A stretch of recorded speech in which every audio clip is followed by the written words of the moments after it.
Thank you. Good afternoon, everybody, and thank you very much for being here today, present or online. And I'd like particularly to thank Professor Martinico for inviting me, and it was a pleasure to work with him so far and for the last year, and actually the STALS group as a whole also. So as Professor Martinico just told you, actually what I'm about to discuss with you today is actually a research that I'm particularly passionate about, because it's a sensitive subject, both for its proportions and also for its legal controversial implications. And so it deals with colonialism in particular and international law. And why now? Why speaking about colonialism and international law now? Because actually recently issues raised by colonialism were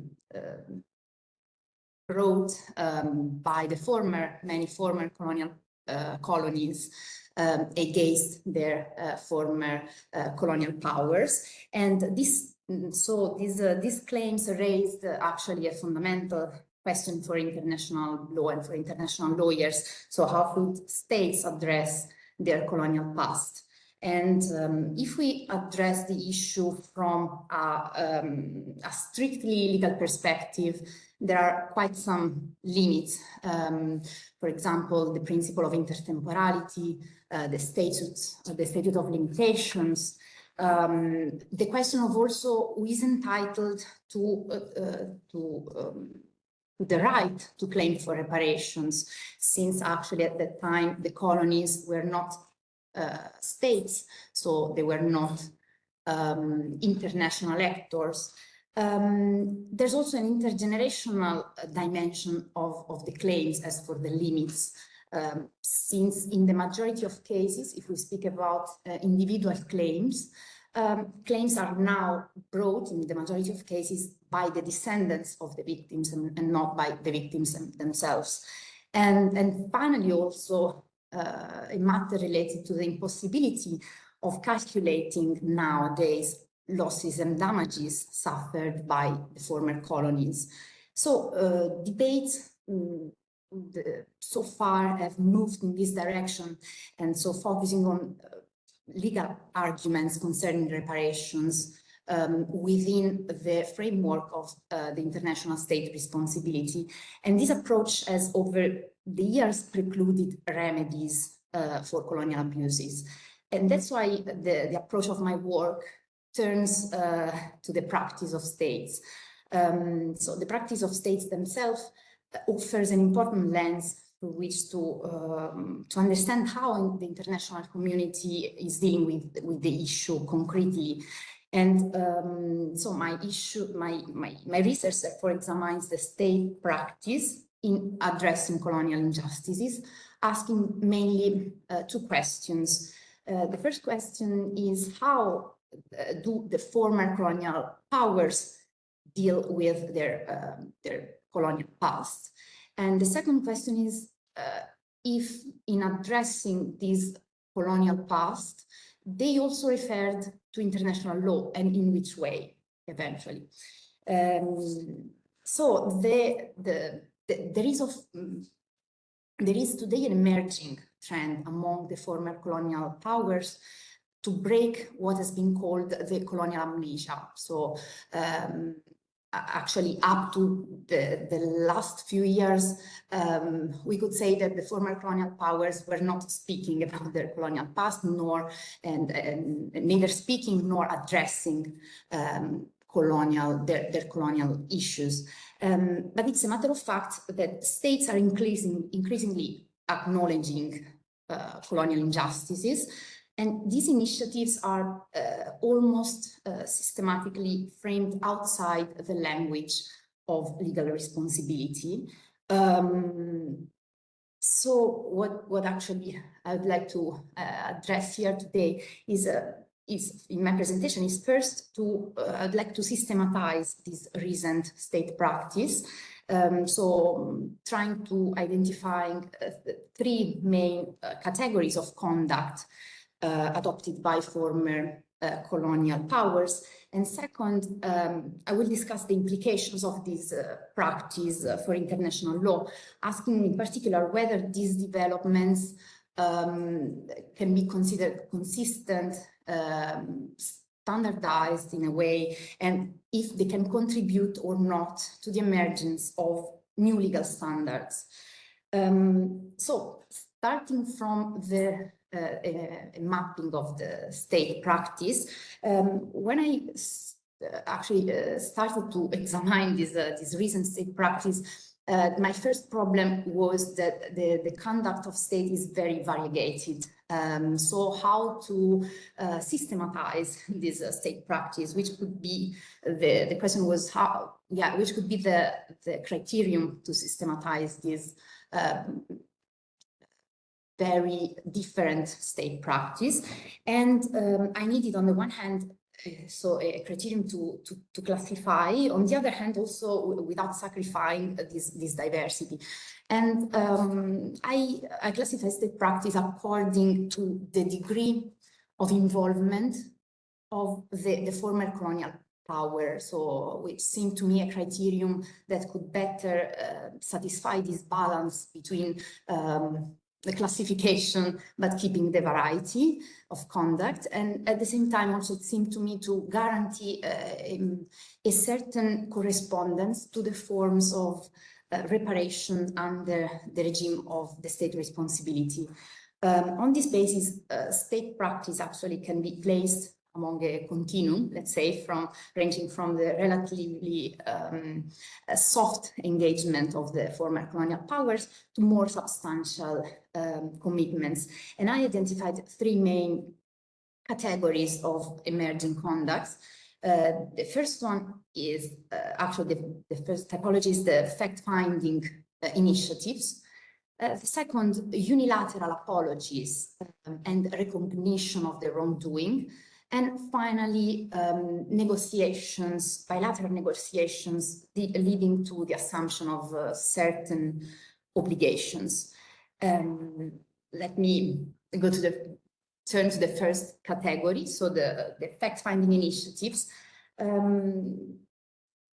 The first category consists of actually establishing initiative which aim to establish the historical truth about the colonial abuses, which could seem actually quite a modest category of initiative. But if we think that everybody knows about colonialism, about, let's say, generally what happened, but with regard to the specific and concrete situations of each colonial rule, we don't have many facts, so we lack many events and details about these events. So these initiatives are inspired basically by the transitional justice mechanisms, and particularly the truth commissions. So commissions established in order to find a reconciliation between the parties. Usually the truth commissions are established in post-conflict or post-authoritarian settings, but in two cases, very recent cases, these commissions were established in post-colonial settings. The first one is the parliamentary commission, the Belgian parliamentary commission, established in 2020 to examine the Belgian colonial legacy in Congo, Rwanda, and Burundi. And the second one is the Franco-Algerian Historical Commission, which was established actually just 2 years later in 2022. What do they have in common? As I told you before, they are, we could say, in a way, restorative justice commissions, and so they aim to establish the historical truth.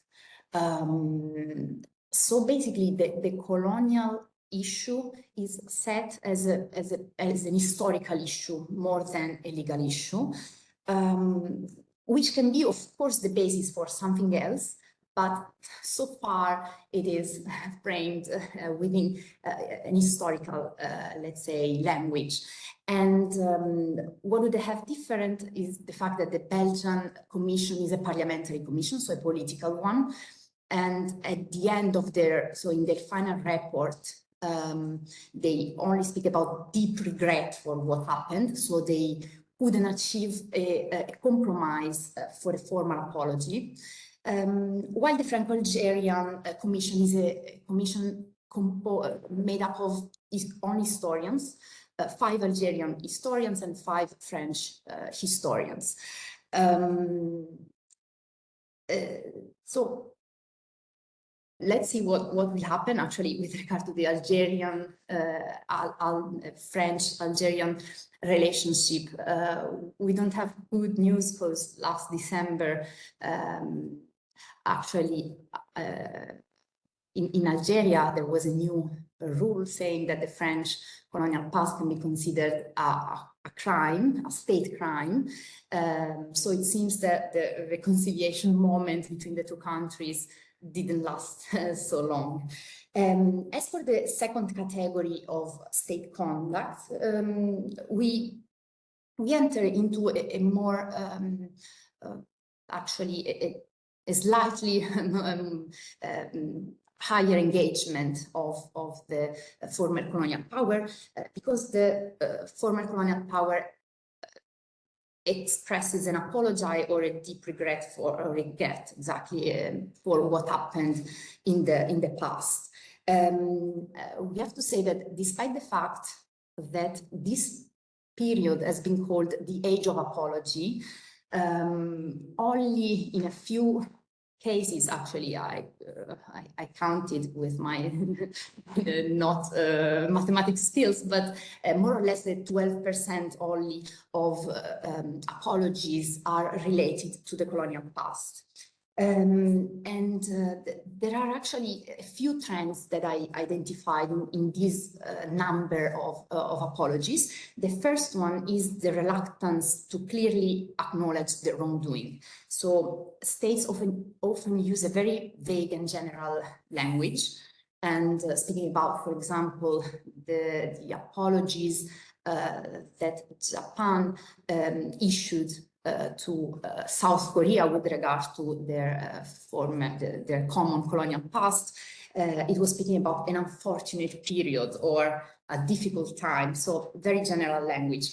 The second repeated element is the avoidance of legal responsibility. So, and this is very clear, for example, in the apology that was issued by Germany toward Namibia for their common colonial past, in which Germany actually speaks only about a moral and historical responsibility, so denying any legal responsibility.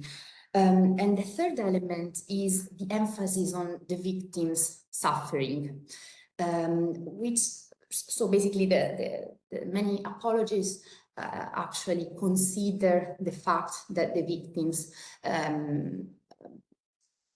had to suffer a lot under the colonial rule. And at first glance, it could seem that this is within one of the pillars, the victim-centered pillar of the transitional justice mechanisms, so it could be well welcomed. On the other side, so many victims didn't accept so well these apologies without the recognition of a legal responsibility, because it is considered just an easy way out of the colonial problem, let's say. The third and last category that I identified is the negotiating settlement, so a bilateral negotiation, which in certain cases leaded also to a final agreement with the assumptions of certain specific obligations by the former colonial power. And we have 3 main cases of these, let's say, more advanced practice, state conduct. The first one is the Japan-South Korean agreement on the issue of the so-called, euphemistically called comfort women. So basically Japan,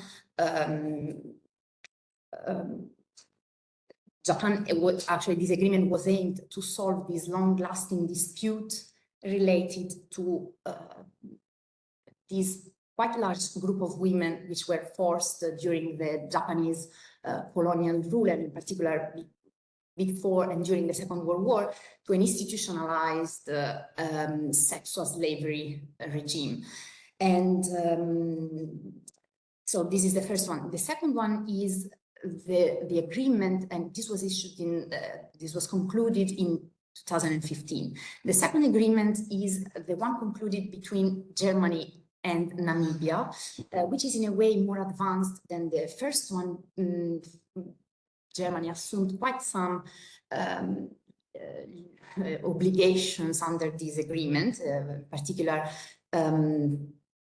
it committed to provide 1.1 billion euros over 30 years on development and projects for Namibia, and particularly to specific areas of Namibia where the populations, where the Herero and Nama people subjected to a genocide were actually settled. And finally, an agreement which is not between two states, but an agreement within a group of victims, the Mau Mau victims, so a Kenyan population, and the United Kingdom. And also in this case, actually, the UK committed to actually to the payment of a certain amount of money to these victims. What do they have in common? So all of them include, all these three agreements include a financial payment. But this financial payment is conceived as an ex gratia payment, so an ex gratia contribution, so a one-time contribution, and not as compensation in legal terms.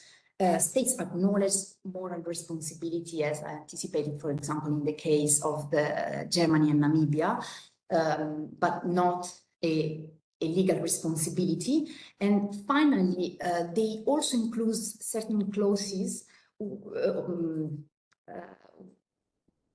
or a declaration in the case of the UK, which aim to settle definitively and completely the issue. So what do these elements tell us? Actually, that first of all, they can be conceived as ad hoc forms of settlement, so only with regard to these specific cases. And this is particularly true if we consider that these situations were characterized by a quite strong internal but also international pressure. So these governments appear to actually have achieved these agreements as a last resort conduct. And finally, we don't have a reparation scheme, but we are within the model of the aid, so development and aid. Turning to let's say some considerations about this state conduct, we could say that there is an emergence of a reconciliation without responsibility approach. So it's in a way a compromise approach. The practice demonstrates that, first of all, the states have a will to reconcile with their past. So even if we didn't under state the domestic or the international pressure, but in any case, we see that there is this will to reconcile with their past. And starting from this recognition, they also demonstrate a certain will to redress for what happened, for the colonial injustices. And finally, so certain measures are adopted in different scales, we could say. However, as I anticipated at the beginning, this happens all outside the language of the state responsibility. And that's also why symbolic forms of redress appear particularly relevant in these cases. So, for example, forms of political apologies and or certain, yes, exactly, forms of symbolic forms of reparation, even if not payments. This also, in a way, shows us which are the limits of the regime of state, the state responsibility framework, in the sense that we can ask ourselves whether is it appropriate to deal with colonial issues under ARCIVA or not. So the law of state responsibility is designed to address contemporary violations of international law and to restore the situation that existed before the wrongful act. So in the case of colonial atrocities, such restoration is impossible, of course, and the harms involved are, I mean, historically distant, structurally embedded, and are often impossible to quantify. And for this reason, the state responsibility framework appears imperfect for addressing historical injustices of this magnitude, I would say. So my final consideration before the conclusions is, can we then, since there are certain limits in applying the framework of state responsibility, speaking about a broader concept maybe of accountability. So moving from the state, moving from the regime of state responsibility, accountability is not limited to legal liability, but includes also political accountability, moral and administrative accountability. So from these perspectives, the initiatives that we observe today can be understood as a part of a broader process of historical accountability. So as if we are in this phase now, a process that also emphasizes maybe more a dialogue, a recognition, and a reconciliation instead of the adversarial skill that is part of the state of the responsibility of state regime. So to go to my conclusion, since I spoke too much, the current state practice of state is fragmented and inconsistent nowadays so far. So, but at present, we could say that does not provide a solid basis for the emergence, in particularly of customary binding, legal binding obligations regarding reparations for the colonial abuses. And this is because, as maybe emerged already, of the lack of opinio juris, because we have a certain state practice which is in any case inconsistent, but we don't have an opinio juris. However, this development, in my view, shouldn't be underestimated.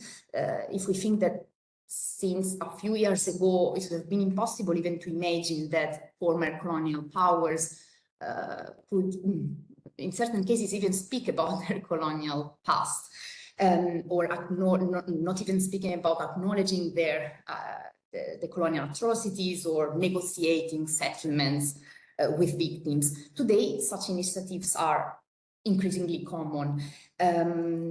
So even if they are framed out, so in a moral rather than in legal terms, they, in my view, they reflect a significant shift in international discourse. So we could say that we passed from what has been called the colonial amnesia to what has been called as a reparation ethos, so for the colonial past.